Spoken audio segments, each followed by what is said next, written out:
ఓం శ్రీ సాయిరామ్. ఓంకార బీజరూపాయ సర్వేశాయ జగత్పతే ప్రథమాయ నమస్తుభ్యం శ్రీ సత్యసాయి గణాధిప. అహం సత్యబోధక చెన్నై దివ్యజ్ఞాన యజ్ఞము దైనందిన ఆధ్యాత్మిక సత్సంగ వేదిక నేటి యొక్క విశిష్ట కార్యక్రమము సత్యసాయి వాహిని. రచన భగవాన్ శ్రీ సత్యసాయి బాబా.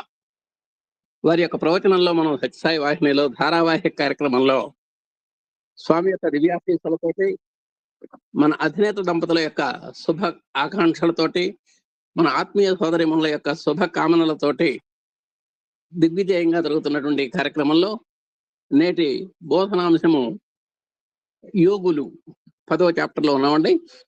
దాంట్లో యోగులు అంటే ఏమిటో తెలుసుకున్నాము.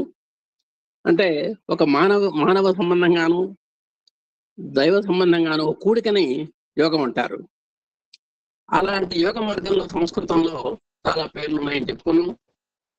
మరి భక్తి యోగం అని, కర్మయోగం అని, భక్తి యోగం అని, రాజయోగం అని, జ్ఞానయోగం అని చెప్పుకున్నాం. అలాంటి యోగాన్ని కూడిక ఉన్నటువంటి వారు కాబట్టి మనం యోగులు అని ఒక నిర్వచనం చేసుకున్నాం. ఈ భాగంలో మనం ఇప్పుడు కర్మయోగాన్ని గురించి చెప్పుకున్నాం, భక్తి యోగాన్ని గురించి చెప్పుకున్నాం. తస్మై నమః కర్మణే అంటుంటాం మనం. అంటే ప్రతి ఒక్కరు కూడా duty is the path of God అని ఒకటి ఉంది. అంటే విధి నిర్వహణయే దైవమునకు మార్గము అని.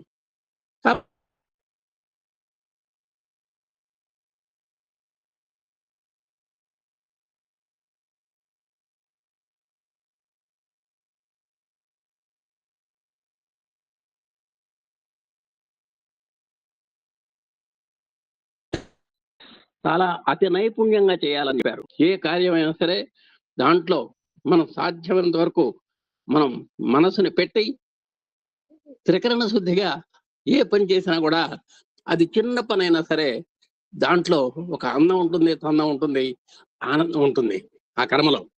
అంటే చేసిన వాళ్ళకి ఉంటుంది, చూసిన వాళ్ళకి కూడా ఉంటుంది. అలాంటి కర్మయోగాన్ని గురించి తెలుసుకున్నాం. అలాగే భక్తి యోగాన్ని గురించి కూడా చెప్పుకున్నాం. అంటే భక్తి అంటే భగవంతుని మీద ఉన్నటువంటి ప్రేమను భక్తి అంటారు.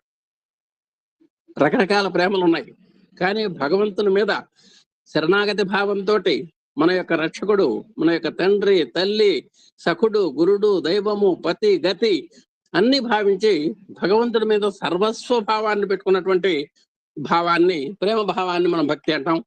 అలాంటి భక్తుల్లో కూడా చాలా మంది మనం పరామర్శించడం జరిగింది. కాబట్టి ఈ విధంగా మనం 4 యోగాల్లో కర్మయోగము, భక్తి యోగము, రాజయోగము, జ్ఞానయోగము, దీన్ని అనుసరించేటువంటి వాళ్ళు, కర్మను ఆచరించే వారంతా కర్మయోగులు, భక్తి యోగంలో ఉండేవాళ్ళంతా భక్తి యోగులు, అలాగే రాజయోగులు, జ్ఞానయోగులు అని మనం పేర్కొంటూ ఉంటాం. ఇందుట్లో మనం భక్తి యోగాన్ని గురించి అలాగే కర్మయోగాన్ని గురించి కూడా చెప్పడం జరిగింది. ఇవాళ మనం 53వ పేజీలో రాజయోగంలోకి వచ్చాం. ఇప్పుడు రాజయోగము, జ్ఞానయోగం అని 2 ఉన్నాయి. వాటి దిశగా మనం వెళ్తున్నాం. ఇప్పుడు వాటి యొక్క విశేషాలు ఏంటో మనం చూద్దామండి. రాజయోగం అనగా మనస్సును స్వాధీనపరచుకున్నట. ముఖ్యంగా మనసు మీద పనిచేస్తుందండి యోగం.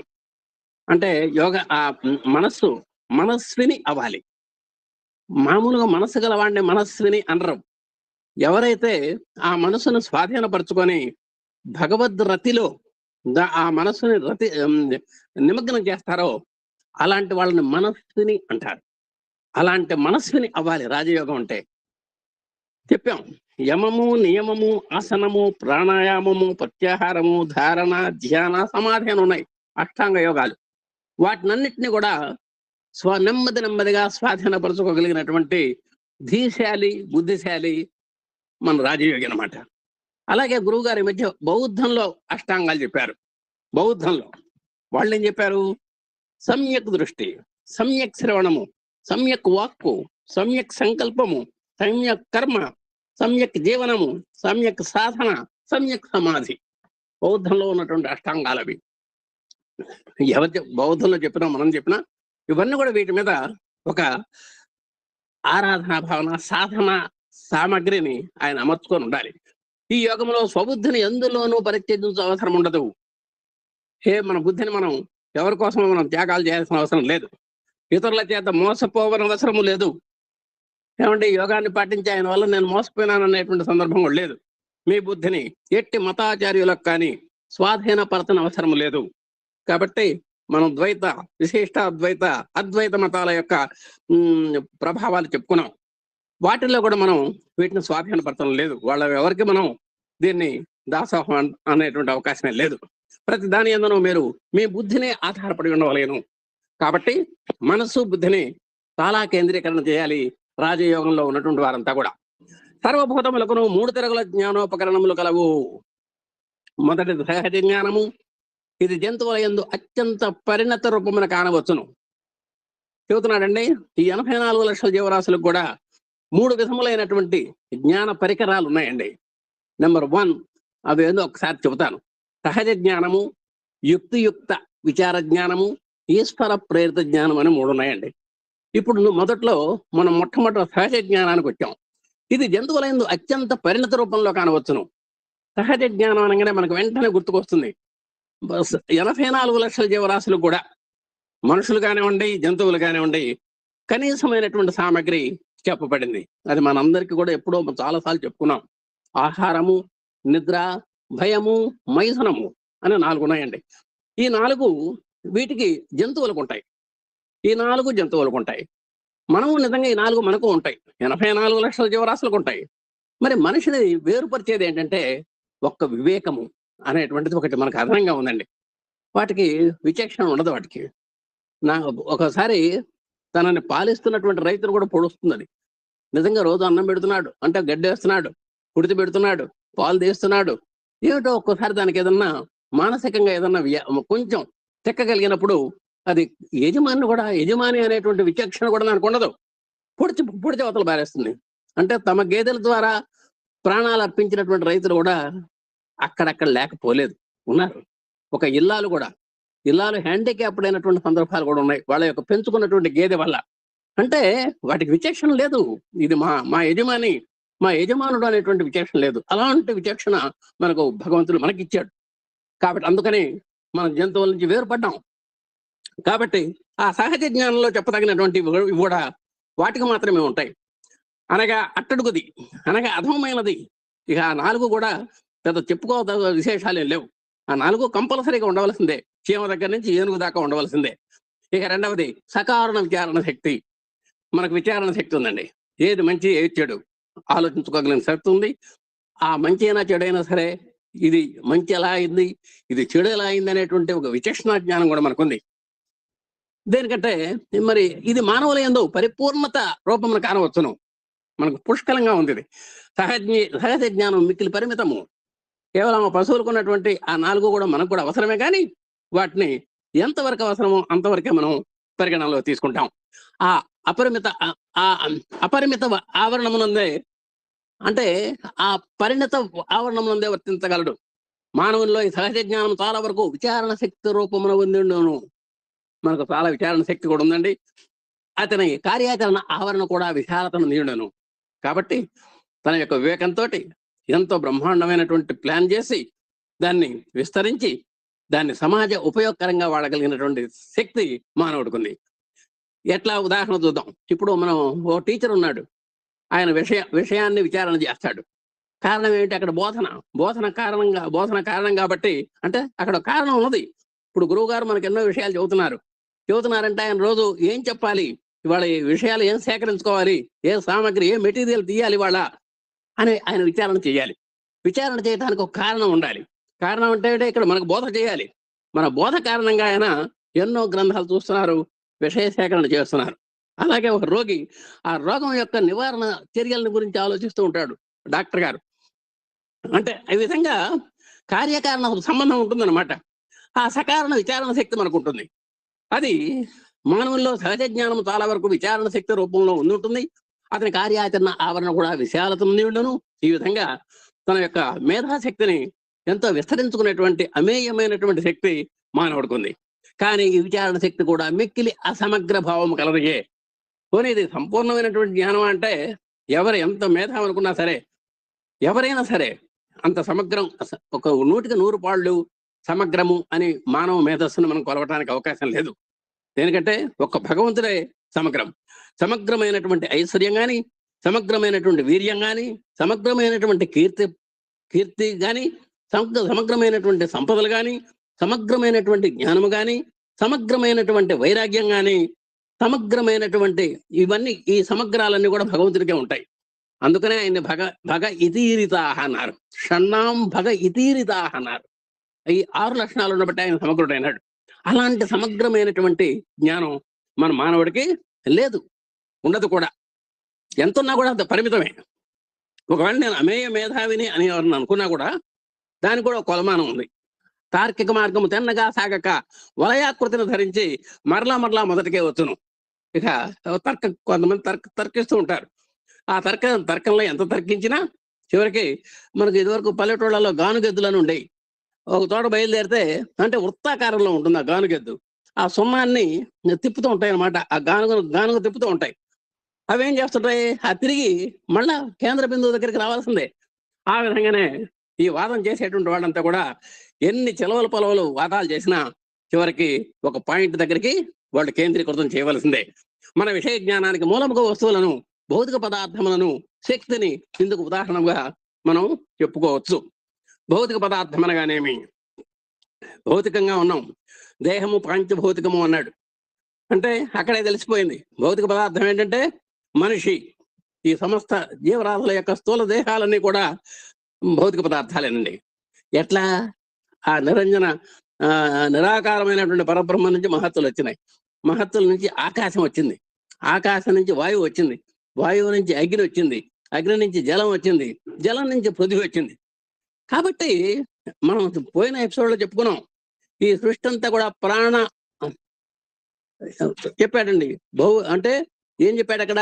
ఆకాశ ప్రాణ సంయోగము అని చెప్పాడు. ఆకాశం అంటే ఇదే, భౌతిక పదార్థమే. ఆ ఆకాశం నుంచే వాయువు వచ్చింది. వాయువు నుంచి అగ్ని, అగ్ని నుంచి జలం, జలం నుంచి పృథ్వీ, పృథ్వీ నుంచి ఔషధులు, ఇవన్నీ కూడా వచ్చినాయి. కాబట్టి మన అంతటికీ కూడా మన శరీరం యొక్క పాంచభౌతిక తత్వానికి కారణం, మూల కారణం ఏంటంటే ఆకాశం. మరి దీనికి చేతన ఉన్నప్పుడు చైతన్యం ఉండాలి కదండి. ఆ చైతన్యమే ప్రాణం. కాబట్టి సృష్టి అంతా కూడా ప్రాణ మన ఆకాశ ప్రాణ సంయోగం అని చెప్పాడు పోయిన ఎపిసోడ్లో. కాబట్టి ఆ భౌతిక పదార్థంపై ఏది బలమును ప్రయోగించుతో ఇది అంత మాత్రంతో ఆగిపోదు. కాబట్టి నువ్వు ఎంత ఈ చూపు కానివ్వండి, వింటం కానివ్వండి, అంటం కానివ్వండి, కంఠం కానివ్వండి, తింటం కానివ్వండి, ఏదన్నా కానివ్వండి, వీటిల్లో పరిమితులు ఉన్నాయి. ఇది పరిపూర్ణము కాదు. ఒక చిన్న శక్తి మానవ చైతన్య వీధికి సోకిన చైతన్యమునుడి వలలో తగులుకొని ఉన్న ఆ పరిమిత ఆవరణము లోపలనే మన సకారణ విచారణ యొక్క ప్రసారం. కాబట్టి మీరు ఎంత చేసినా సరే, వాగేంద్రియం కానీ, చక్షురింద్రియం కానీ, రసనేంద్రియం కానివ్వండి, చర్మేంద్రియం కానివ్వండి, ఏదైనా సరే వీటికి ఎంత పరిజ్ఞానాన్ని మీరు పొందించినా, ఎంత బలోపేతం చేసుకున్నా కూడా వాటికి పరిమితులు ఉన్నాయి. వీటన్నిటినీ మించి ఆవల ఉన్నటువంటి ఆ బుద్ధిగ్రాహ్యమతేంద్రియం అంటాం. అంటే మన శక్తికి మించినటువంటిది ఒక అమేయమైనటువంటి, అవ్యక్తమైనటువంటి, అగోచరమైనటువంటి, అతీంద్రియమైనటువంటి శక్తి ఒకటి ఉంది, ఆవల. దాని వైపు మనం వెళ్ళగలగాలి. మనము ఆ ఆవరణము దాటిపోవటకు ఏదో ఒక సాధనం ఉండవలేను. కాబట్టి మనకు ఏదైనా పనిముట్టు కావాలి. ఆ సాధనమునే ఈశ్వర ప్రేరిత జ్ఞానము అందరూ. కాబట్టి ఇందాక మరి సర్వభూతాలకి 3 జ్ఞాన ఉపకరణాలు ఉన్నాయని చెప్పేటువంటి దాంట్లో నెంబర్ 1 సహజ జ్ఞానము. ఇది జంతువులకు మాత్రమే ఉంటుంది అనుకున్నాం. సకారణ విచారణ శక్తి ఇప్పుడు ఇది మానవులకే ఉందంటున్నాడు. ఇక ఈశ్వర ప్రేరిత జ్ఞానము ఇది దివ్య జనులకు ఉంటుంది అని చెప్తున్నారు, ఇప్పుడు చెప్పబోతున్నాడు. కాబట్టి జ్ఞాన సాధనలో మళ్ళా 3 అని మళ్ళా తీసుకొస్తున్నాడు.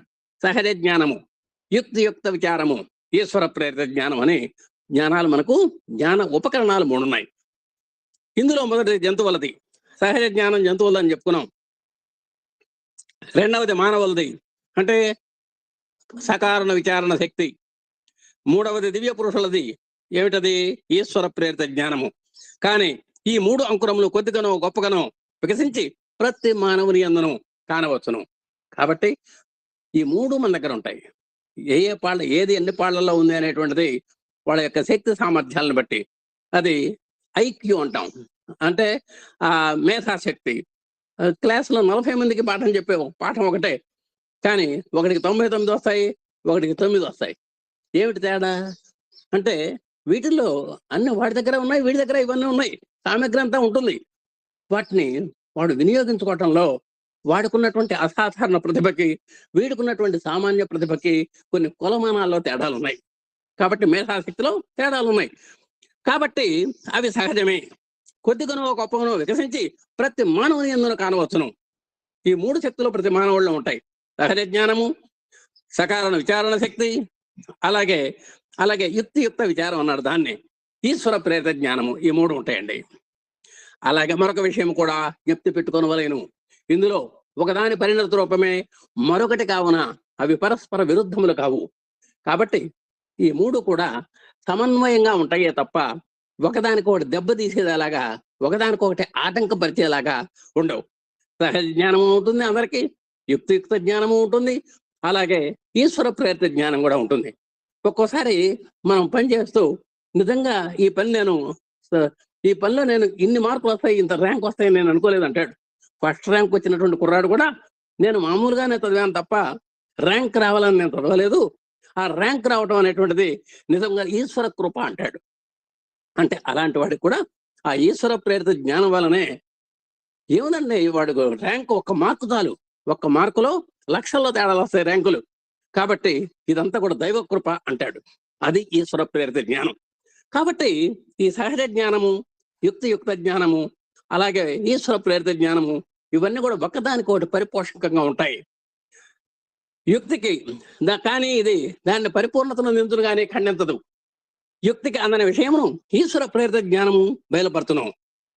ఒక్కోసారి సహజ జ్ఞానం వల్ల కాదు, యుక్తియుక్త జ్ఞానం వల్ల కూడా కాదు, ఒక ఈశ్వర ప్రేరిత జ్ఞానం వల్ల ఒక అమేయమైనటువంటి మేధా సంపత్తిని ప్రదర్శించినటువంటి మహానుభావులు ఎంతో మంది ఉన్నారు. అది ఆ ఈశ్వర ప్రేరిత జ్ఞానం యొక్క గొప్పతనం. అంటే ఆ ఈశ్వర సంకల్పం వల్లనే ఎప్పుడు కూడా భగవానుడు అంటున్నాడు, నువ్వు ఆరు కోణాల్లో నువ్వు రెడీగా ఉంటే, నువ్వు చేయవలసినటువంటి 6 ప్రయత్నాలు నువ్వు చేయగలిగితే 7వ దాని సంగతి నేను చూసుకుంటాను అన్నారు. నువ్వు 99 వరకు వస్తే ఆ 100వ సంగతి నేను చూస్తాను అన్నాడు. కాబట్టి ఇది దానికి ఉదాహరణగా మనం చెప్పుకోవచ్చు. వృద్ధ దశ అను దశకు పరిణత రూపం వలె ఇవి 3ను ఒకదానికోటి బలపరుచును. అంటే మనం యవ్వనానికి బాల్యం కారణం అండి. అంటే యవ్వనం, బాల్యంలో నుంచి యవ్వనంలోకి వెళ్తాడు, యవ్వనంలో నుంచి వృద్ధాప్యంలోకి వెళ్తాడు. అంటే వీటి యొక్క అంటే ఒకదానికోటి ప్రతిబంధకాలేం కాదు, జస్ట్ మార్పు అన్నమాట. ఆ దశల మార్పు. ఆ వృద్ధ దశకి వీడి యొక్క బాల్యము, వీడి యొక్క యవ్వనము ఏ విధంగా అయితే ఆ పరిణత రూపానికి కారకాలైనయో, అలాగే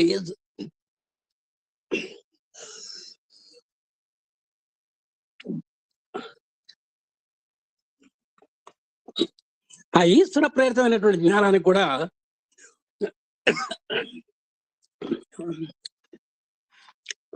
ఈ బాల్యం కానివ్వండి, యవ్వనం కానీ కారణాలు అవుతాయి.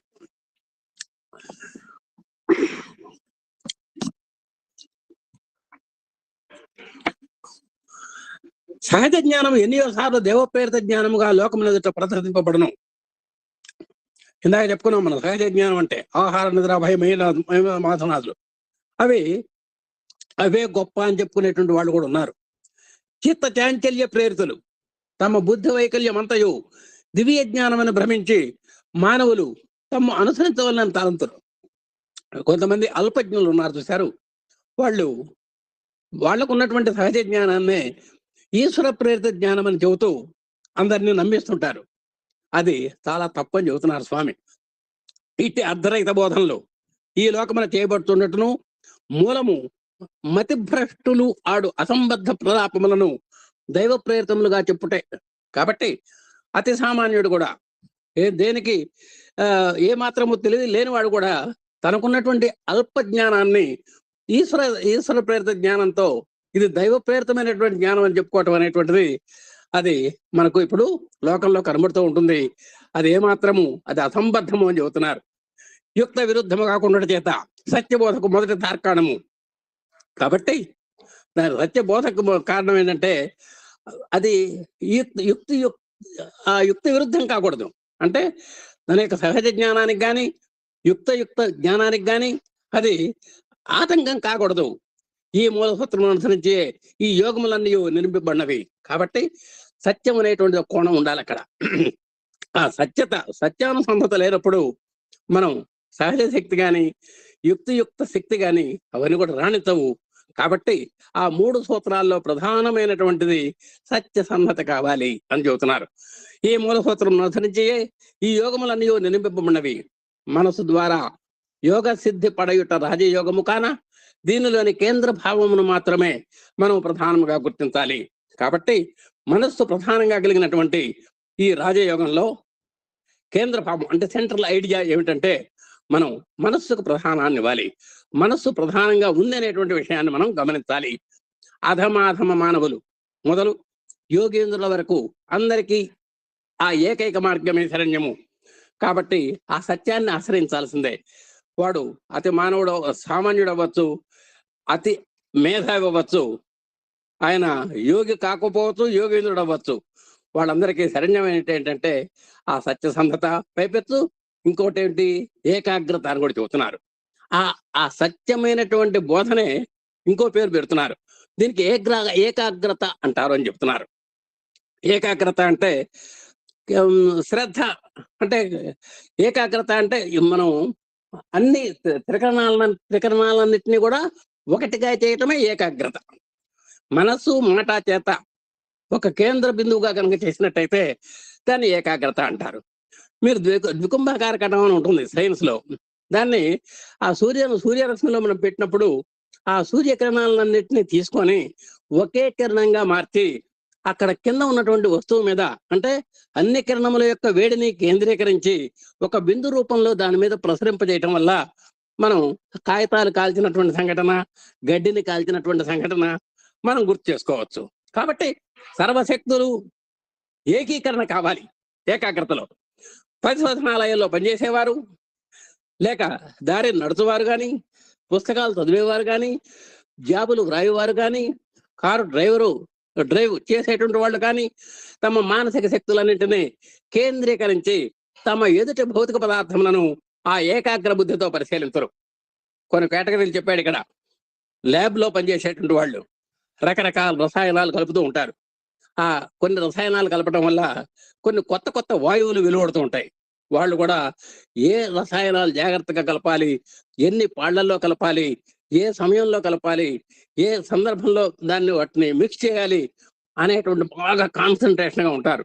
ఎక్కడ పొరపాటు జరిగినా కూడా చివరికి వీళ్ళకు మోసం వచ్చేటువంటి అవకాశం ఉంది. అలాగే నడిచేవాళ్ళు ఫుట్పాత్ మీద నడవాలి.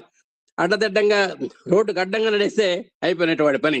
పుస్తకాలు చదివేవాళ్ళు పుస్తకం చదివేటప్పుడు కూడా కాన్సన్ట్రేషన్ ఉండాలి. జాబులు రాసేటప్పుడు స్వామి ఎంతో మందికి జాబులు రాశారు. అతని రాజకీయ రంగంలో జవహర్లాల్ నెహ్రూ వాళ్ళ అమ్మాయికి రాశాడు లేఖలు. ఇంకా గోఖలే లాంటి వాళ్ళు భగవద్గీతలు రాశారు. వీళ్ళు ఏం రాసినా సరే ఆ రాసేవాళ్ళు కూడా కాన్సన్ట్రేషన్ ఉండాలి. కార్ డ్రైవ్ చేసేవాడు ఎక్సలేటర్ నొక్కుతున్నానా, మరి వేగాన్ని పెంచుతున్నానా, బ్రేక్ వేయటానికి పెంచుతున్నానా, ఏం దాన్ని జాగ్రత్తగా ఒకదాని మీద కాలు కనుక వేయబోయి ఇంకో దాని మీద వేశాడంటే కొంప కొల్లేరే. కాబట్టి ఈ వృత్తులే కాకుండా ఇంకా ఎన్నో వృత్తులు కూడా మనం ఉదాహరించవచ్చు.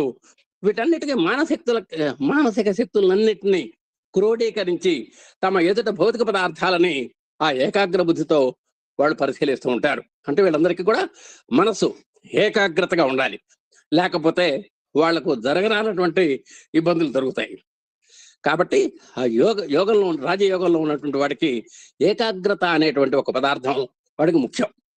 వెంటనే ఆ పదార్థముల యొక్క తత్వం బహిర్గతమై అతను అర్థించుతుండేటువంటి జ్ఞానము అలవడును.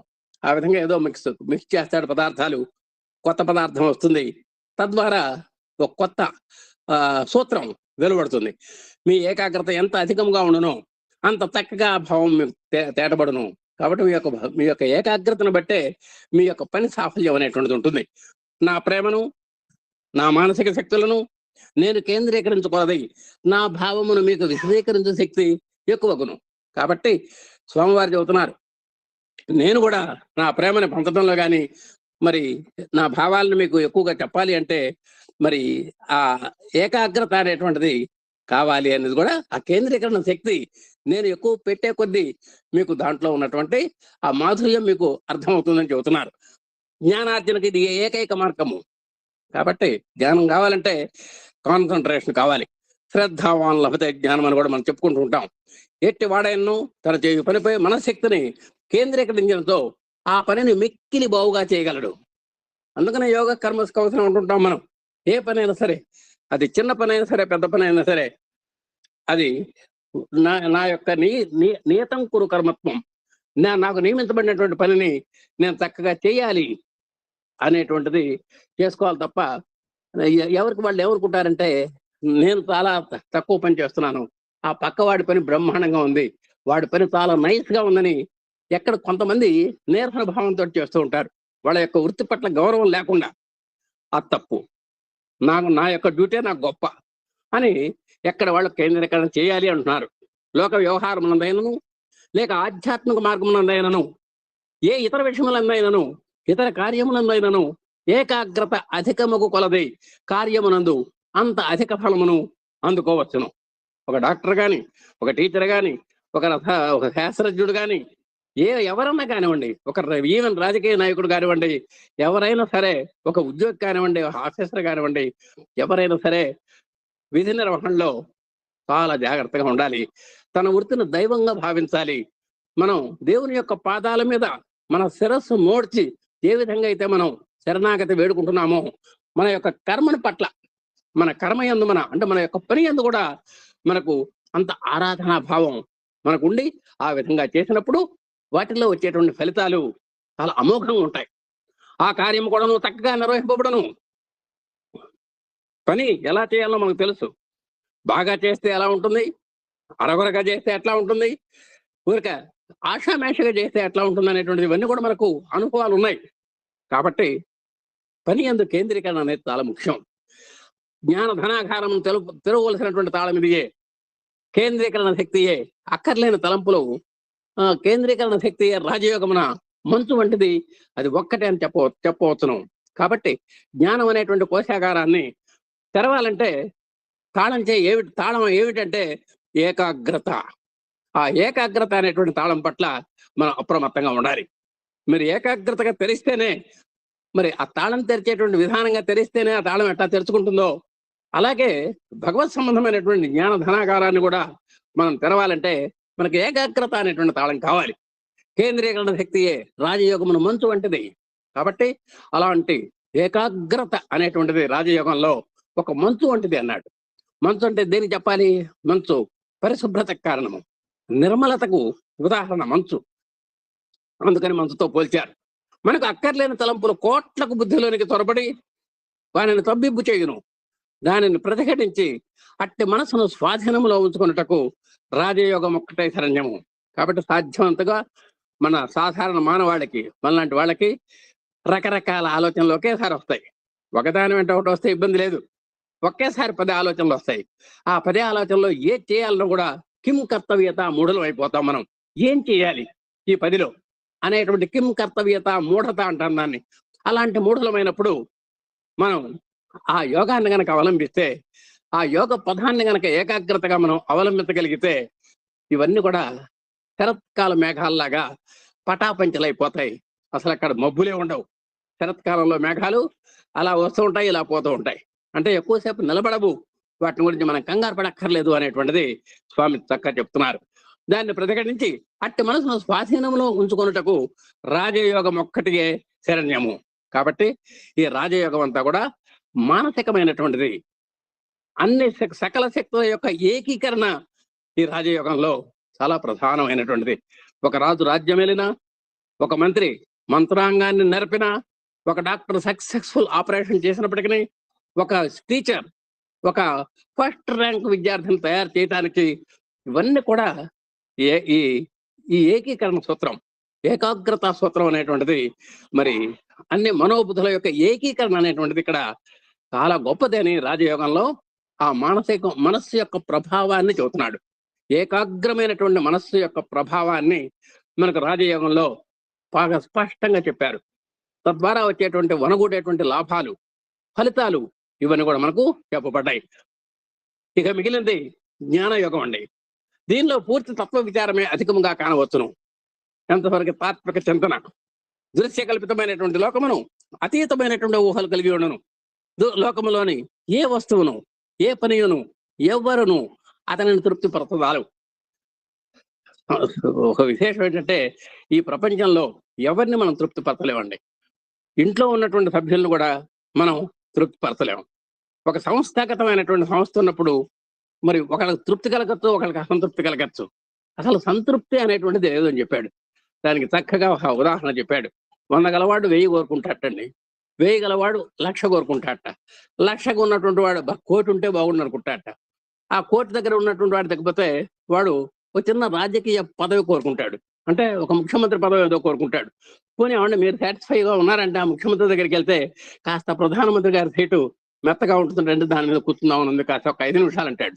పోనీ ఆ పిఎం దగ్గరికి వెళ్ళి ఏమంటే మీరు సంతృప్తిగా ఉన్నారా అని అడిగితే, కాదండి ఎదురు కూర్చున్నటువంటి సీటు ఇంకా బ్రహ్మాండంగా ఉంటుందట, స్వర్గలోకం యొక్క ఆధిపత్యం, కాస్త ఒక 5 నిమిషాలు అక్కడ కూర్చుందాం అంటాడు. అంటే ఇక ఈ దేశంలో ఎవరికి తృప్తుందో ఒకసారి ఆలోచించండి మీరు. మామూలు వాడి దగ్గర నుంచి ఇంద్రుడి దాకా వెళ్ళాము. ఇప్పుడు ఎక్కడ ఎవరికి తృప్తి లేదు. కాబట్టి ఎవరిని తృప్తి పరచలేము, భరత జాలరు అని కూడా చెప్పాడు. అసలు జీవితమునకు సంబంధించినటువంటి నిత్య కృత్యములను కూడాను అతిక్రమించిపోవాలని ఈ జ్ఞానయోగి తలంచును. అంటే దైనందిన కార్యక్రమాలను కూడా అతిక్రమించాలని చూస్తాటేనా. ఆస్తికత్వమును మహాసముద్రములో లోక వస్తువులను బంధువుల వంటివిగా తోచును. ఇక్కడ బంధువులు అనే దానికంటే బిందువులు అంటే బాగుంటుంది. దేనికంటే ఇక్కడ సముద్రం అన్నారు కాబట్టి సముద్రములో బిందువులు అనాలండి. కాబట్టి ఆస్తికత్వము అంటే భగవంతుడు ఉన్నాడు అనేటువంటి ఒక భావన సముద్రంలో లోక వస్తువులన్నీ కూడా ఎట్టుంటాయండి, ఒక బిందువులుగా ఉంటాయటండి. మూలాధారమైనటువంటి గమ్యము, కేంద్రము, కీలకము, చేర ఉవిళ్ళును జ్ఞానయోగి. కాబట్టి ఆ జ్ఞానంలో మరి జ్ఞానేన యువత కలిగి ఉన్నారు కాబట్టి ఆ జ్ఞానంలో పండిపోయేటువంటి వాడు ఎప్పుడు కూడా ఆ గమ్యాన్ని, ఆ కేంద్రాన్ని, కీలకాన్ని ఎప్పుడెప్పుడు చేరదామా, అహం బ్రహ్మాస్మి అనేటువంటి తపన ఎప్పుడు నెరవేరుతుందా, ఎప్పుడు ఆ స్థాయికి వెళ్దామా అని అతను ఆలోచిస్తూ ఉంటాడు. సత్యమే తాను కావాలని ప్రయత్నించను. దేనికని? Truth is God. సత్యమే దైవము, దైవమే సత్యము. కాబట్టి ఆ సత్యరూపుడైనటువంటి భగవంతుడి దగ్గరికి ఎలా చేరాలి, ఆ సత్యాన్ని నేను ఎలా కావాలి అని ప్రయత్నిస్తుంటాడు. సత్యము వేరు, తాను వేరుగా ఉండనొలడు. కాబట్టి సత్యము అంటే భగవంతుడు. కాబట్టి భగవంతుడు వేరు, నేను వేరు అనేటువంటి భావంలో ఇతను ఉన్నాడు. అహం బ్రహ్మాస్మి అంటుంటాడు. దాన్ని వేరుగా భావించడు. అతనికి సర్వబంధువు భగవంతుడే అని భావించను. కాబట్టి నాకన్నీ కూడా భగవంతుడే. త్వమేవ మాతాచ పితా త్వమేవ అంటాడు. నీవే తల్లివి తండ్రివి, నువ్వే నాకు సర్వస్వం అని భావిస్తుంటాడు. అన్య చింతలు కానీ, అన్య బంధములు కానీ, అన్య వాంఛలు కానీ ఉండవు. అనన్యాశ్చంపయంతో మాం అనే దానికి చక్కగా ధీటుగా ఉంటాడు మనవాడు.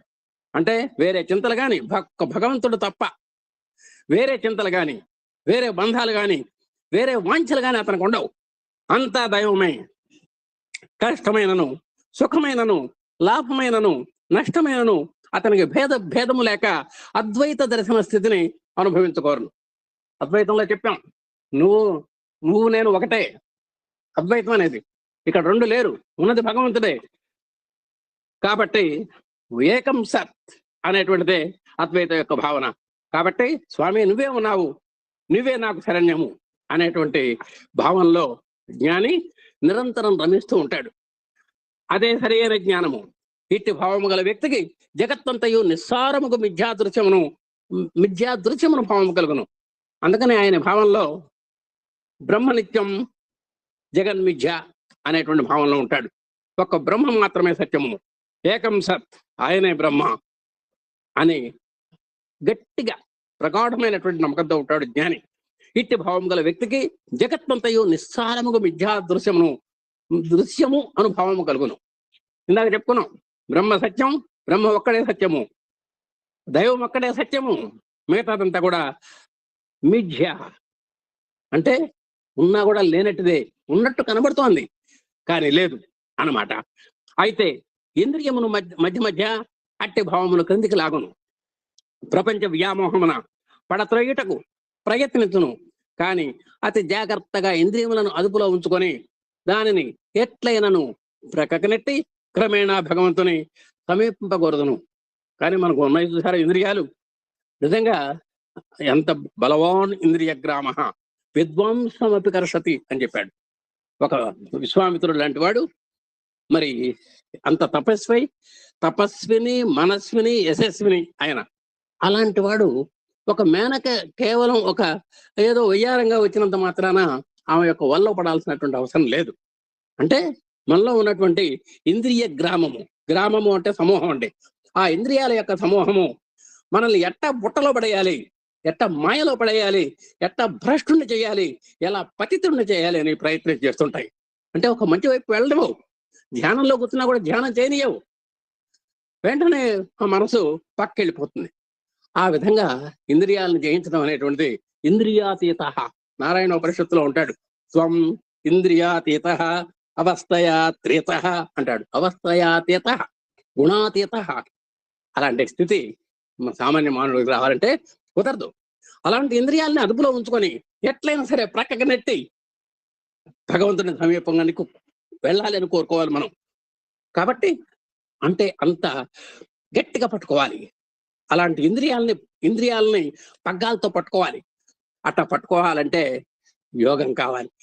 ఇందాక చెప్పినటువంటి అష్టాంగ యోగాలు మనం అలవర్చుకోవాలి. ఎట్లా అలవాటు అవుతుందండి మనసుని ఎలా కంట్రోల్లో పెట్టాలి అంటే చెప్పాడు, వైరాగ్యం. ఆ వైరాగ్యం అలవాటు చేసుకోవాలి. దేని మీద రాగం పెట్టుకోకూడదు. ఒక్కసారి పెట్టుకున్నామంటే అదో పట్టాన వదలదు. అణువులో అణువుగాను ఘనముందు ఘనముగాను ఉండు శక్తి దైవం ఒక్కడే. అణురణీయాన్ మహతో మహీయాన్ అంటాను దీన్నే. ఆయన అణువులో అణువు. ఒక్కసారి మీరు హనుమంతుని కనుక చూసుకుంటే ఆయన రావణాసురుడి యొక్క కొలువులో ఎన్నెన్ని రూపాలు ధరించాడో, ఎంత విశ్వరూపాన్ని చూపించాడో, ఎంత చిన్న రూపాన్ని చూపించాడో. ఆయన మనకన్నీ కూడా అష్టసిద్ధి నవనిధికే దాత అని పొగుడుతుంటారు ఆయన్ని. అవన్నీ కూడా చూపించాడు. అది భగవంతుడికి ఉన్నటువంటి అమేయమైనటువంటి శక్తులు. అణిమాద్య అష్టసిద్ధులు అంటారు, నవనిధులు అని కూడా అంటారు. ఒక్క దైవానికి మాత్రమే అది దక్కిందండి. చూడండి, ఆయన గుర్తించి శ్రీకృష్ణ పరమాత్మ కూడా నరుడికి విశ్వరూపంలో కనబడ్డాడు. కానీ విశ్వరూపంలో చూడగలిగినటువంటి కళ్ళు ఈయన దగ్గర ఉన్నాయా? లేవు. దివ్యం దదామి తే చక్షు పశ్చిమే యోగమహేశ్వరం అన్నాడు. ఏమయ్యా, నీ కళ్ళతో చూడలేవు, ఆ కళ్ళతోడు తీసి పక్కన పడాయి, ఇగో నేను కళ్ళు ఇస్తున్నాను చూడు, నేను ఇచ్చినటువంటి కళ్ళతో నువ్వు నా యొక్క విశ్వరూపాన్ని చూడు అని ఆ శ్రీకృష్ణ పరమాత్మ అనగలిగితే అప్పుడు అర్జునుడు చూడగలిగాడు. లేదా ఆయన కళ్ళకి ఏం కనబడేటట్లేదు. ఇంత ఎత్తు రూపం, విశ్వరూపాన్ని చూడాలంటే ఆయన వల్ల కాలేదు. కాబట్టి అలాంటి అణువులో అణువుగాను ఘనమునందు ఘనముగాను ఉండు శక్తి దైవం ఒక్కడే అని గుర్తించి ప్రవర్తించును. పరమార్థ దృష్టికి సర్వభూతములు ఒకే వస్తువునియు ప్రతి వ్యక్తి భూలోకములో రూపమెత్తినటువంటి భగవంతుడే ననియు అనుభవించుటకు ప్రయత్నించును. కాబట్టి సర్వం విష్ణుమయం జగత్. సృష్టిలో ఉన్నటువంటి ప్రతి వస్తువులో కూడా విష్ణువు ఉన్నాడు. విష్ణువు అంటే సర్వం వ్యాప్తోతి విష్ణు, సర్వం వ్యాప్నోతి విష్ణు అని అంటే సర్వం వ్యాపించి ఉన్నాడు కాబట్టి విష్ణు అని పేరు వచ్చింది ఆయనకి. కాబట్టి భగవంతుడు అనేవాడు అణువణువునందును సృష్టికర్త. అందుకనే ఉపాదాన కారణము నిమిత్త కారణం కూడా ఆయనే బాబు అని చెప్పాం మనం. ఒకసారి అనుకున్నాం. జనరల్గా కారణాలు వేరుగా ఉంటాయి, కానీ ఈయన విషయంలో మాత్రము రెండు కారణాలు ఒకటే. ఆయనే సృష్టికర్త, ఆయనదే ఈ సృష్టి కూడా. సృష్టిలో అణువణువునా కూడా ఆయన ఉన్నాడు అని. అయితే ఇట్టి భావములు ఉండినంత మాత్రమున జ్ఞానయోగి కాదాలడు వీటిని అనుభూతిలోకి తెచ్చుకొనవలేను, అనుభవ సిద్ధములుగా చేసుకొనవలేను. అది అత్యంత ముఖ్యము. బుద్ధికి మాత్రం తెలిసిన చాలదు, కడకు అవి మన జీవిత రూపం ఉండవలేను. కేవలం భావనా సముదాయముగా సిద్ధాంత సముదాయముగా ఉండుట మాని మన ఆత్మలోకి ప్రవేశించవలేను చెబుతున్నారు. కేవలం జ్ఞానం కలిగితే చాలండి, చాలదు.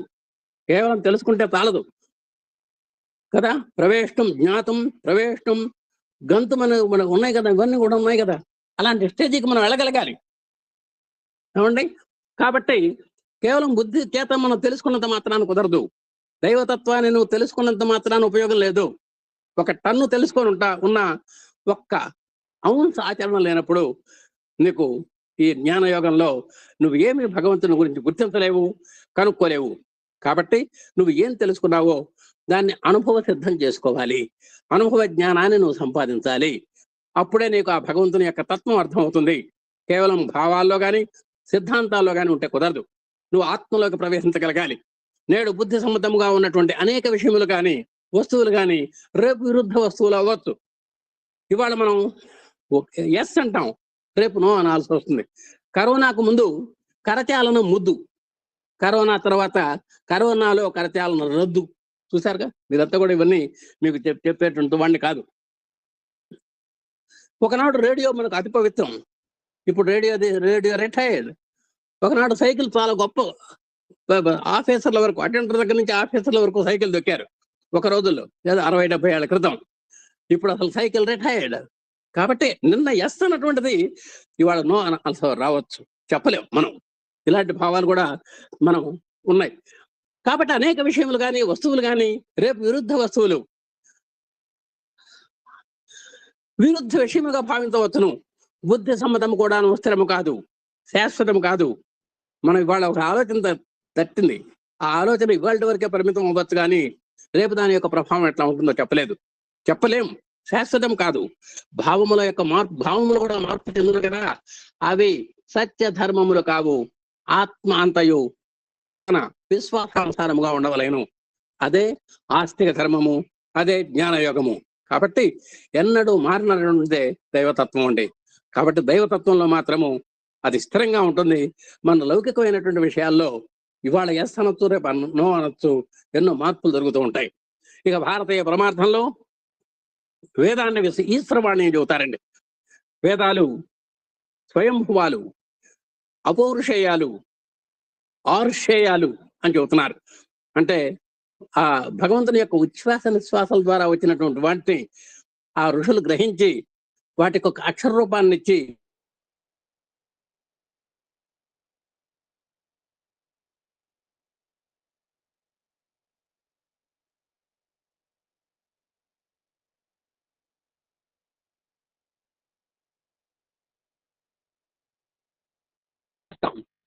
వేద శాస్త్ర సంబంధంగా చేస్తాం. అవి ప్రాచీన ఋషుల చేత తిరుగుబడినటువంటి, ఇవి మానసిక భాషితములు కావు. ఇవి మనం మాట్లాడుకుంటే ఏదో కంప్యూటర్లో పెట్టినటువంటివి కావు. ఇవన్నీ గురు శిష్యుల పరంపరముగా పోషింపబడినవే. ఆ విధంగా ఇప్పుడు ఎక్కడ వేదంలో ఉన్న గొప్పతనం ఏంటంటే, ఏ రాష్ట్రాలన్నా కానివ్వండి, ఏ దేశాలన్నా కానివ్వండి, ఒక సమాజంగా ఏర్పడి ఒక సమూహంగా కూర్చొని ఒక నమ్మకంగాని చమకంగాని ఏదైనా చదువుతుంటే ఒకే స్వరంతో చదువుతారు వాళ్ళంతా కూడా. మరొక ఆయన అసలు ఒక దేశం కాదు, ఒక లోకం కాదు, ఒక చోట చదువుకోలేదు, ఒక గురువు గారి దగ్గర చదువుకున్న వాళ్ళు కాదు వీళ్ళంతా. అయినప్పటికీ కూడా ఆ స్వరం మారదన్నమాట. లిరిక్స్ మారవు, స్వరం మారదు, ఉదాత్త అనుదాత్తాలు కూడా మారవు. ఆ విధంగా చదువుకున్నటువంటి చదువులు కాబట్టి ఆ వేదాలు ఆ విధంగా నిలబడ్డాయి. మరి వాటి యొక్క సత్తా ఏమిటో ఈనాటికి కూడా చాటుకుంటున్నాయి. అది వేద విద్య అంటే. వీటికి పుట్టుక ఇప్పుడు అని ఇంతవరకు ఎవరు కనిపెట్టలేకపోయారు. ప్రయత్నించి కూడా వారి ఊహాభావాలను కొంత వెలుబుచ్చిరే కానీ అంతా తెలుసుకున్నటువంటి వారు ఇంతవరకు కనిపించలేదు. ఈ వేదాల యొక్క పుట్టుపూర్వోత్తరాలు ఎవరికీ తెలియదు. ఇది అనాది ఆద్యంతాలు అని చెప్పుకున్నాం మనం. ఆద్యంతాలు లేనటువంటివి అని చెప్పుకున్నాం. ఇక మీదట కూడా నిర్ణయించలేరు కూడా. కాబట్టి లోకంలో ఆధ్యాత్మ విద్య అంటే వేద విద్యే. ఆ వేద విద్య ఎవరు పాడినా, ఎవరు గానం చేసినా ఒకే స్వరంతో, సుస్వరంతో నేటికి ప్రభాసమానంగా ఉంది. ఏ దేశంలో అయినా సరే, ఏ లోకంలోనైనా సరే. అదండి. ఆ సమయంలో మనం ఒక ముఖ్య విషయాన్ని జ్ఞప్తి ఉంచుకోనవలేను. లోకంలో గల తక్కిన మతములన్నీ కూడా తమ ప్రామాణికతను ఆధారముగా అందుల సందేశము ఒక సాకార దైవము, కొందరు మహాపురుషులు, దైవాంశ సంభూతులు కొందరికి అందజేశారని పలుకును. ఏదో చాలా మతాలు చెబుతుంటాయి, ఆయన ద్వారా వచ్చినాయి, ఈయన ద్వారా ఇది చెప్పారు, ఈయన ఇది చెప్పారు అని. భారతీయులు అట్లు కాదు. వేదముల యొక్క ప్రామాణికత మానవులపై ఆధారపడినది కాదనియు, అవి సనాతనములనియు, ఈశ్వర ప్రేరితములనియు, ఈశ్వర జ్ఞానమయముల చేత స్వయం ప్రామాణికములనియు చెప్పవచ్చును. కాబట్టి భారతీయులందరికీ కూడా వేదం ప్రమాణమైనటువంటిది. ఇప్పటికి కూడా అది సనాతనమైనటువంటి వేదాలని ఇప్పటికి కూడా మనం శ్రద్ధ వహిస్తున్నాము. ఎంతో హృదయపూర్వకంగా ఆహ్వానిస్తున్నాము, ఆస్వాదిస్తున్నాము, అనుభవాన్ని పొందుతున్నాము. అవి రచింపబడినవి కావని గుర్తించవలేను. Return by so and so అని చెప్పడానికి అవకాశం లేదు. ఇవి మనకు తెలియకపోవడం కూడాను ఉన్నవి. మనం పుట్టక ముందు ఉన్నాయి. మనలాంటి వాళ్ళు ఎంతోమంది పుట్టారు, వెళ్ళారు, మళ్ళా చాలా మంది పుట్టబోతున్నారు. అయినా సరే యుగాలు మారినా కూడా, తరాలు మారినా వేదం యొక్క ఉనికి మాత్రం మారలేదు. వేదం యొక్క స్వరం మాత్రం మారలేదు. వేదం యొక్క ఆ సౌరభాలు మాత్రం ఎక్కడ చెక్కు చెదరలేదు. ఎక్కడ వాటికి రిమార్క్ లేదు. కలకాలము నిలిచియే ఉన్నవి, సృష్టింపబడినవి కావు. కలకాలం ఒకే స్వరంతో, ఒకే సౌరభంతో, ఒకే గులాబీ పరిమళాలను విరజింపుతున్నటువంటి ఆ వేదానికి అసలు నిజంగా అంత సుస్థిరమైనటువంటి విద్య ఆధ్యాత్మ విద్య, వేద విద్య. సృష్టి ఎట్లు అపారము, శాశ్వతము, ఆద్యంతరహితము, అట్లనే ఈశ్వరవాణి కూడాను శాశ్వతము, అపారము, ఆద్యంతరహితము. కాబట్టి సృష్టికర్త అయినటువంటి ఈశ్వరుడు శాశ్వతము, అపారము, ఆద్యంతరహితం. ఆయన సృష్టించినటువంటి సృష్టి కూడా అపారమైంది, శాశ్వతమైంది, ఆద్యంతరహితమైంది. సృష్టికి సృష్టికర్తకి తేడా లేదు అనుకుంటున్నాం మనం. కాబట్టి దీనికి ఏ గుణాలు ఉన్నాయో, సృష్టికర్తకి ఏ గుణాలు ఉన్నాయో, ఆయన సృష్టించినటువంటి సృష్టికి కూడా అలాంటి గుణాలే ఉన్నాయి. ఏమిటి ఆ గుణాలు? శాశ్వతము, అపారము, ఆద్యంతరహితము.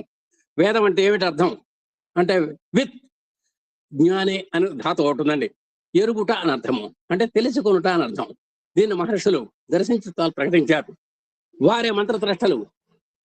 భగవంతుని యొక్క ఉచ్ఛ్వాస నిశ్వాసాలని వాళ్ళు వాళ్ళ యొక్క ధారణా శక్తితో పట్టుకొని, ఆ ధారణను నిలుపుకొని, మళ్ళా ధరించినటువంటి దాన్ని వాళ్ళు మళ్ళా వాచ ఆ సౌరభాలను బయటకు వెదజల్లి, ఆ విధంగా ఆ వేదాలని విస్తరింపజేసినటువంటి ఘనత ఆ మంత్రద్రష్టలైనటువంటి మహర్షులకు దక్కింది.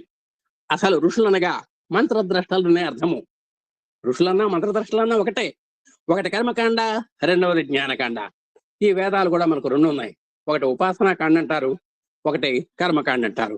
ఒకటేమో ఏమేం కర్మలు చేయాలి చెబుతూ ఉంటుంది కొన్ని భాగాలు, కొన్నేమో ఎలా ఉపాసన చేసి భగవంతుడిని పొందాలి అని చెబుతారు. ఆ ఉపాసనా కాండని మనం జ్ఞానకాండ అంటాము. మరి ఎలా చేయాలనో చెప్పేటువంటి దానికి కర్మకాండ అంటాము. మొదటిదనగా కర్మకలాప ప్రభావము, పారమార్థిక జ్ఞాన మార్గము, భావము. కర్మకాండలో వివిధ క్రతువులు చెప్పబడినటువంటివి. ఈ యజ్ఞాలు, యాగాలు, మరి ఇవన్నీ కూడా కర్మకాండలోకి వస్తాయండి. పారమార్థిక జ్ఞాన మార్గము, కర్మకాండలో వివిధ క్రతువులు వస్తాయి. ఆ క్రతువుల్లో అత్యధిక భాగము ఇప్పటి పరిస్థితిని, గతిని అనుసరించి సాధ్యము కావని విడనాడబడ్డాయి.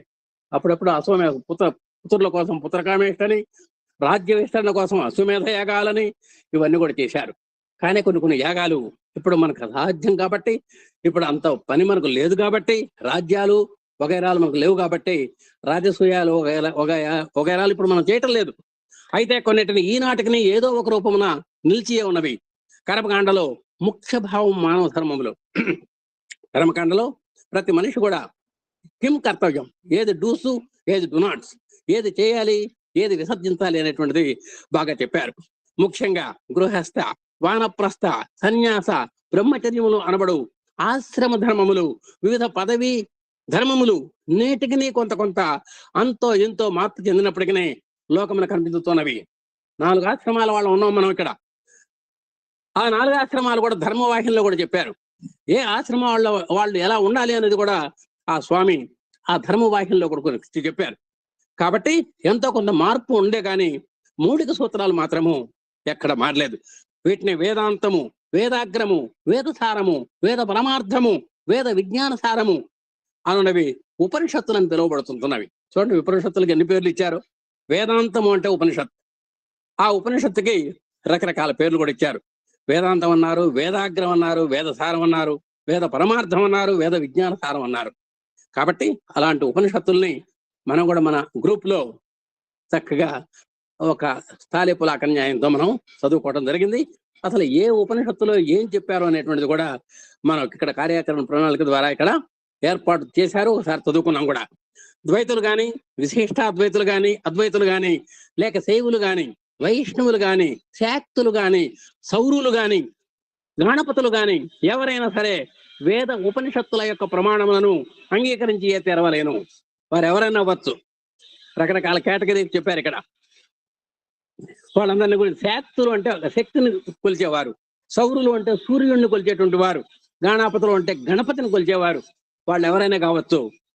ఆ వేదాల్లోనూ ఆ వేదాంతమైనటువంటి ఉపనిషత్తుల్లోనూ చెప్పినటువంటి ప్రమాణాలని శిరస ఆవహించాల్సిందే, శిరస వహించవలసిందే. ఎవరి ఇష్టం ప్రకారం వారు ఆయా ఉపనిషత్తులకు అర్థములు వేరువేరుగా చెప్పుకొని వచ్చును. వారికి ఆ విషయమున పరిపూర్ణమైనటువంటి స్వేచ్ఛ కలదు. కానీ వారి యొక్క ప్రామాణికతను అంగీకరింపకుండా స్వేచ్ఛ ఎవరికీ లేదు. కొన్ని మార్పులు చేసుకోవచ్చు అవసరం అయితే, అంతేగాని ఆ మౌలికమైనటువంటి సూత్రాలని ఎవరు మనం అతిక్రమించడానికి అవకాశం లేదు. కావున ఇక్కడ హిందూ శబ్దములకు, భారత శబ్దములకు, వేదాంత శబ్దములను ఉపయోగించుకొనుచున్నాము. కాబట్టి రకరకాల పేర్లు చెప్తున్నామే తప్ప దాంట్లో ఉన్నటువంటి సారం అంతా కూడా ఒకటే. ఇప్పుడు వ్యాప్తిలో ఉన్నటువంటి మత శాఖలన్నీ కూడా అపరిపక్వంగా ఉన్నప్పటికీ, కనిపించినప్పటికీ, వాటి యొక్క ఉద్దేశములు ఎంత దురవగాహముగా తోచినను సావధానముగా విచారించినచో, పఠించినచో, పరిశీలించినచో వాటినన్నింటికి ఉపనిషద్ భావములే మూలమునని తెలియవచ్చును.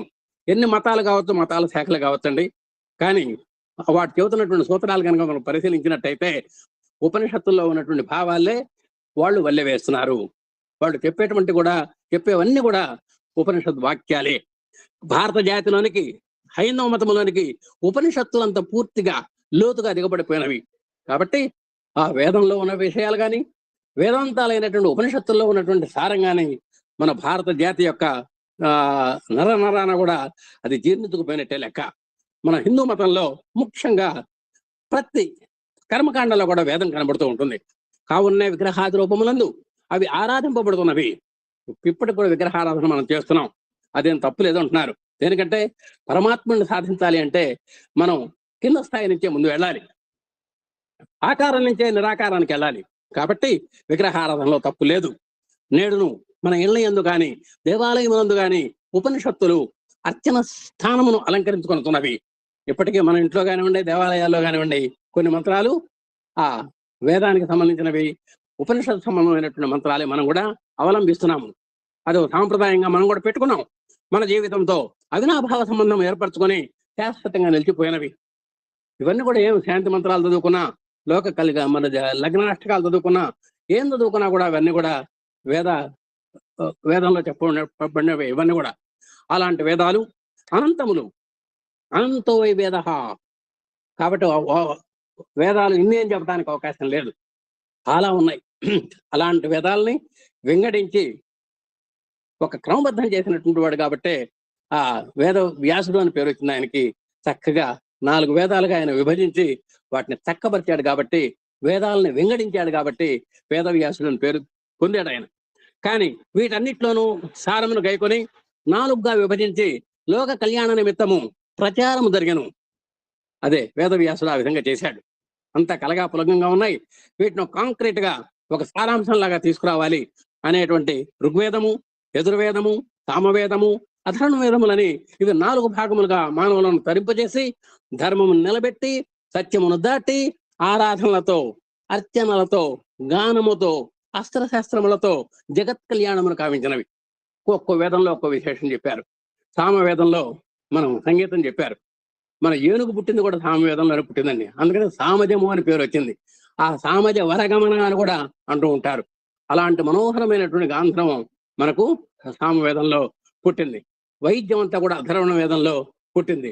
ఈ విధంగా మరి వాళ్ళు శాస్త్రాస్త్ర విద్యలు కానివ్వండి, ఎన్నో ఆ వేదాల్లో చక్కగా మనకు ఫోకస్ చేశారు. వాళ్ళంతా కూడా ఏ కార్యము జరిగినను భారతీయులకు అది తెలిసినను తెలియకపోయినను ఏదో ఒక విధముగా అది వేద ప్రమాణం అనుసరించే ఉండను. నిన్న పుట్టినటువంటి పిల్లవాడికి కూడా మనం చెబుతాం, కరాగ్రే వస్తే లక్ష్మే. ఇవన్నీ శ్లోకాలు చెబుతూ ఉంటాం మన బాల వికాసలో. వాడికి ఏమన్నా అర్థాలు తెలుసా? లేదు. అయినప్పటికీ వాడు తెలియచేసినా తెలియకపోచేసినా వాడికి ఆ ఫలితాలు వస్తాయి. నిప్పుని మీరు తెలిసి తాకినా తెలియక తాకినా అది కాల్చేది కాల్చడమే. అలాంటి అగ్ని పవర్ కలిగినటువంటివి ఆ వేద మంత్రాలు కూడా. అవి మీకు తెలిసినా తెలియకపోయినా వాటి యొక్క ఫలాలు మీకు చక్కగా అందిస్తాయి. కాబట్టి తెలిసే చదవాల్సినటువంటి అవసరం లేదు. మనం కూడా చేస్తున్నాం అట్లా. చూడండి, వేద ప్రమాణం అనుసరించే ఉండను. కాబట్టి మీరు తెలిసినా తెలియకపోయినా ఒక మంత్రాన్ని అవలంబించారంటే వాటి యొక్క సత్ఫలితాలు మీకు ఉంటాయి.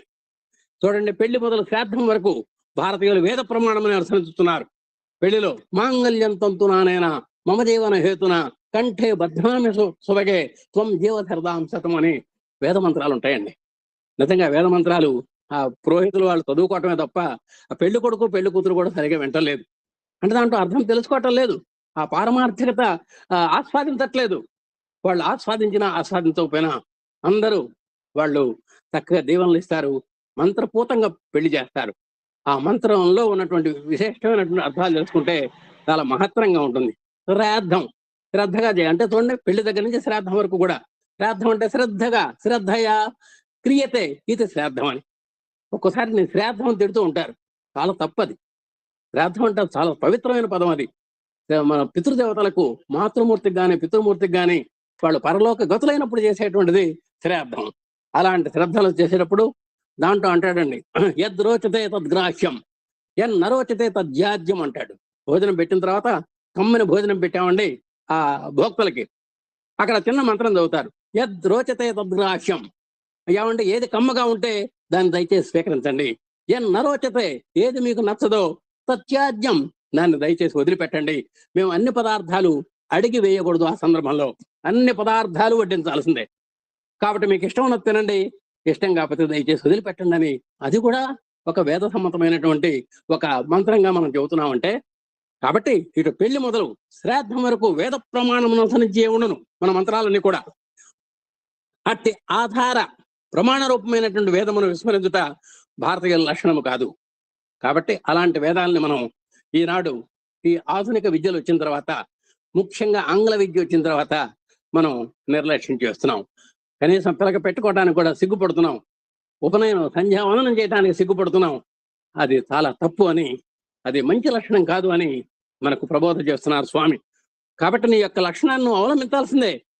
ద్వైతమనను, అద్వైతమనను, లేక విశిష్టాద్వైతమనను భారతీయులు తమ జీవితం ప్రమాణబద్ధముగానే అనుభవిస్తున్నారు.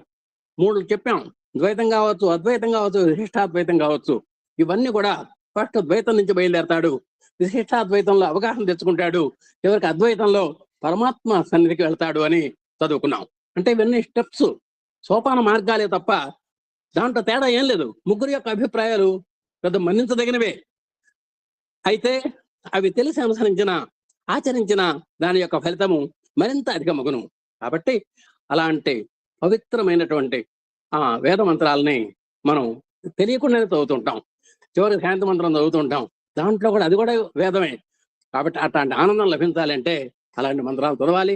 అలాగే సర్వేషాం స్వస్తిర్భవతు, సర్వేషాం శాంతిర్భవతు, సర్వేషాం పూర్ణం భవతు, ఓం శాంతి శాంతి శాంతి అనేటువంటిది కూడా వేద మంత్రమే.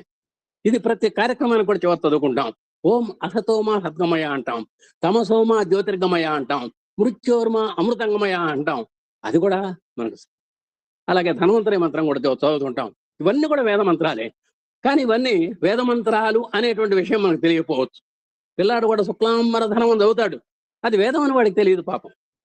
కాబట్టి మనం తెలిసి చదివినా తెలియక చదివినా ఆ వేద మంత్రాల యొక్క పవిత్రమైనటువంటి అద్వితీయమైనటువంటి పవర్ మనలో ఇనుమడించి, అది భాషించి మన యొక్క మేధాశక్తిని పెంచి మనల్ని ఉన్న స్థితి నుంచి ఉన్నత స్థితికి తీసుకెళ్ళడానికి అవకాశం ఉన్నది. కాబట్టి మనం వేద మంత్రాలని మనం నేర్చుకోవాలి, మనం ముందుకు వెళ్ళాలి అని కోరుకుంటూ, మరి ఈ స్వామి యొక్క ఈ 4 మాటలు మాట్లాడటానికి అవకాశం ఇచ్చినటువంటి, ఈ 4 విషయాలు చెప్పడానికి అవకాశం ఇచ్చినటువంటి స్వామి వారికి ఒక అద్భుతమైనటువంటి వేదికను ఏర్పాటు చేసి ఇలాంటి కష్టమైనటువంటి క్లిష్టమైనటువంటి సబ్జెక్ట్స్ ను కూడా ఉత్సాహించి ప్రోత్సహించినటువంటి మా ఎమ్మెల్యన్ గారి దంపతులకు, అలాగే ఎంతో సాదరంగా వింటున్నటువంటి ఆత్మీయ సోదర సోదరిమణులకు హృదయపూర్వకమైనటువంటి అభివాదాలు చేసుకుంటూ అందరికీ సాయిరామండి. ఓం శ్రీ సాయిరాం. అందరికీ సాయిరాం. స్వస్తి ప్రజాభ్య పరిపాలయంతాం న్యాయేన మార్గేణ మహిమహీశాః గోబ్రాహ్మణేభ్య శుభమస్తు నిత్యం. లోకా సమస్తా సుఖినో భవంతు. సమస్త లోకా సుఖినో భవంతు. ఓం శాంతి శాంతి శాంతి.